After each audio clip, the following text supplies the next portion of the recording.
South ఇండియాలోనే biggest sorry store మన Varahi silks మన విజయవాడ ఎంజీ రోడ్ లో డిసెంబర్ 4వ తారీఖున సూపర్ హీరో తేజ సజ్జా అలాగే హీరోయిన్ మీనాక్షి చౌదరి చేతుల మీదుగా ఘన ప్రారంభం.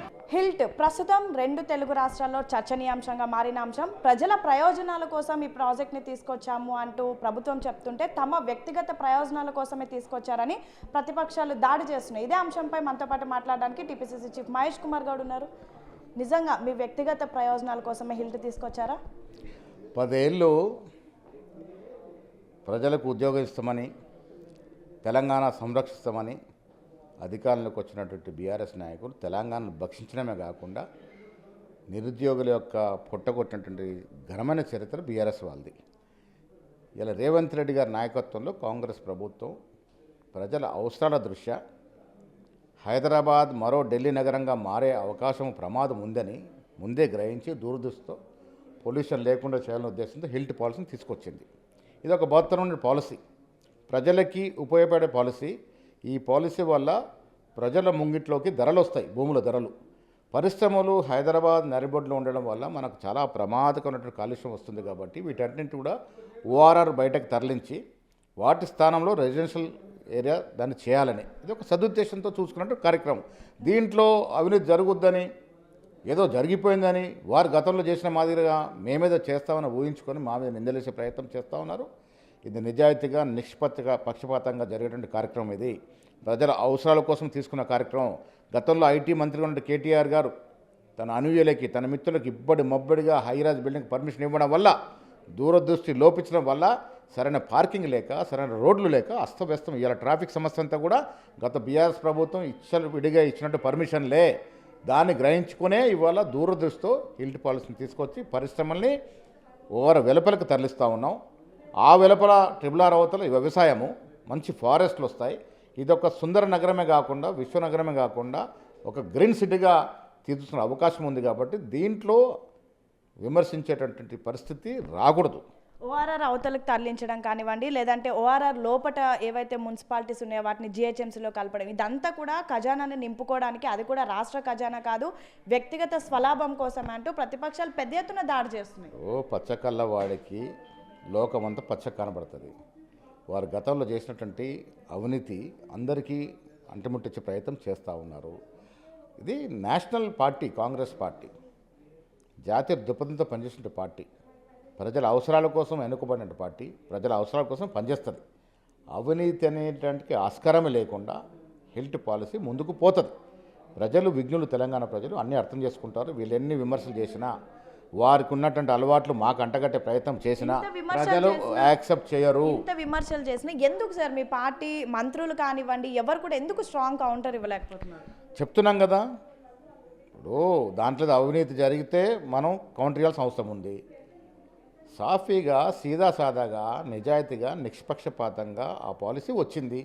నిష్పక్షపాతంగానే ఇంప్లిమెంట్ అవుతుంది. దాంట్లో మనం వివరణ ఇవ్వాల్సిన అవసరం ఉంది. ఎందుకు ఇవ్వాలి వివరణ? ఇదే అంశం పైన కేటీఆర్ రాహుల్ గాంధీకి కూడా లేఖ రాశాడు. ఆయన రోజు పొద్దున్న లేసి వేరే పనేముంది, లేఖలు రాసుకుంటాడు. క్లింటన్కి రాస్తాడు, ట్రంప్కి రాస్తాడు, ఎవరికైనా రాసుకోవచ్చు.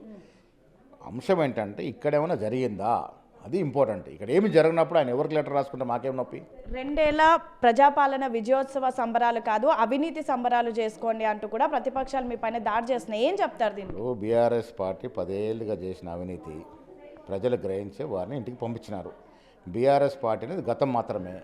ఇలా కిషన్ రెడ్డి గారికి ఇవాళ మా మీద విమర్శించిన కిషన్ రెడ్డి గారికి 10 ఏళ్ళుగా బీఆర్ఎస్ పార్టీ దోచుకున్న తీరు మీద ఎప్పుడైనా స్పందించినారా, మాట్లాడినారా? విచ్చలవిడిగా ఈ రాష్ట్రాన్ని అన్యాక్రాంతం చేసి అప్పుల పాలు చేస్తే కూడా ఎప్పుడు మాట్లాడిన కిషన్ రెడ్డి ఇవాళ మా గురించి మాట్లాడుతూ ఉన్నారంటే వారి మధ్య ఉన్నటువంటి బలమైన, దృఢమైన సంబంధం ఏంటో ఇలా ప్రజలు అర్థం చేసుకోవాలి. మీ ఆధ్వర్యంలో నిర్వహించిన విస్తృత స్థాయి సమావేశంలో ముఖ్యమంత్రి రేవంత్ రెడ్డి చేసిన కామెంట్స్ని బీజేపీ వాళ్ళు పెద్ద ఎత్తున నిరసన వ్యక్తం చేస్తున్నారు. ఇప్పటి వరకు దీనిపైన మీ పార్టీ నుంచి ఎవరు స్పందించలేదు.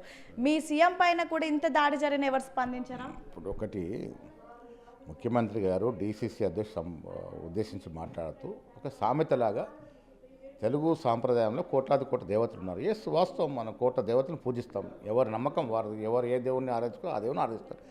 ఒక సామెతల పరంగా చెప్తే కూడా దాని నుంచి రాజకీయ లబ్ధి పొందాలనే ప్రయత్నం చేస్తూ ఉంది బీజేపీ పార్టీ. నేను బీజేపీ వారికి కూడా సూచిస్తూ ఉన్నా, మీరు కేంద్రంలో అధికారులు ఉన్నారు, ఏం ప్రాజెక్ట్ చేస్తారో చెప్పండి, ఈ రాష్ట్రానికి ఏం చేస్తారో ఏం చేస్తారో చెప్పండి. రోజు పొద్దున్న లేస్తే మతము కులము పేరు తీయంది పబ్బం గడవదు వాళ్ళకి. దాని మీద రాజకీయాలు చేస్తూ ఉంటారు. ఇది మంచి పద్ధతి కాదు. మీ పార్టీ కార్యాలయం పైన నిన్న బీజేపీ నేతలు దాడికి కూడా ప్రయత్నించారు, అయినా ఎవరు కూడా స్పందించడం లేదు. అంటే నిజంగా మీ సీఎంకి మీ పార్టీకి గ్యాప్ ఉందా సార్? ఇప్పుడు ఇది స్పందించాలంత పెద్ద అంశం కాదు. యాదృచ్ఛికంగా ఒక సామెతలుగా మాట్లాడితే దాని నుంచి రాజకీయ లబ్ధి పొందాలని ఎవరైనా ప్రయత్నం చేస్తే దీన్ని ప్రజలు జీర్ణించుకోరు. ముఖ్యమంత్రి గారు ఒక ధ్యాసలో ఒక వ్యాసలో మాట్లాడినాడు. డీసీసీ అధ్యక్షుల యొక్క పనితీరు మెరుగుపరుచుకునే విధంగా ఏ విధంగా ఉండాలో చెప్తూ ఇదొక ఉదాహరణ చెప్పినాడు. దాని నుంచి కూడా ఏదో లబ్ధి పొందాలని దుర్మార్గపు ఆలోచన బీజేపీ చేస్తే ప్రజలన్నీ గ్రహిస్తూ ఉన్నారు. కులము మతము దేవుళ్ళన్నీ ఎవరి చోట వాళ్ళు ఉంటారు. మేమంతా కూడా దేవుని పూజిస్తాం. రేవంత్ రెడ్డి గారు కానీ మేము కానీ అంత భక్తులమే. దాని నుంచి లబ్ధి పొంది దాని నుంచి రాజకీయ లబ్ధి పొందాలని ప్రయత్నం చేస్తారు. మంచి పద్ధతి కాదు. సార్, చివరిగా ఈ ఎస్పీ బాలసుబ్రహ్మణ్యం విగ్రహం ఏర్పాటు పైన పెద్ద ఎత్తున తెలంగాణకు సంబంధించినటువంటి వాళ్ళు వ్యతిరేకం వ్యక్తం చేస్తున్నారు. ఏం చెప్తారు దీని మీద? ఎస్పీ బాలసుబ్రహ్మణ్యం గారు కానీ, మహానటుడు ఎన్టీ రామారావు గారు కానీ, రాజకీయ కోవిదుడు రోషయ్య గారు కానీ వీళ్ళంతా తెలుగువారు. వీళ్ళకి ప్రాంతాలు కులాలు మతాలు అంటించడం అనేది మంచిది కాదు.